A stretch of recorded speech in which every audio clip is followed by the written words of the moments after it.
বর্তমান সময়ে জনপ্রিয় নতুন রোমান্টিক জুটি পার্থ শেখ ও আয়শা তাবাসসুম।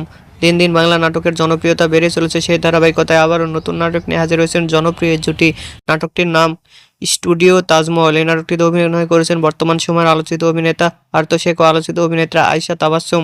এই নাটকটি রচনা ও পরিচালনা করেন মজুমদার শিমুল। নাটকটি খুব শীঘ্রই 17 এপ্রিল শুক্রবার দুপুর 2টায় দীপ্ত টিভি নাটক ইউটিউব চ্যানেলে প্রকাশিত হবে। আপনারা দেখতে চাইলে অবশ্যই দীপ্ত টিভি নাটক ইউটিউব চ্যানেলে চোখ রাখুন এবং নিয়মিত নতুন নতুন নাটকের আপডেট পেতে হলে অবশ্যই চ্যানেলটিকে সাবস্ক্রাইব করে রাখুন। পরবর্তী ভিডিওর জন্য অপেক্ষা করুন।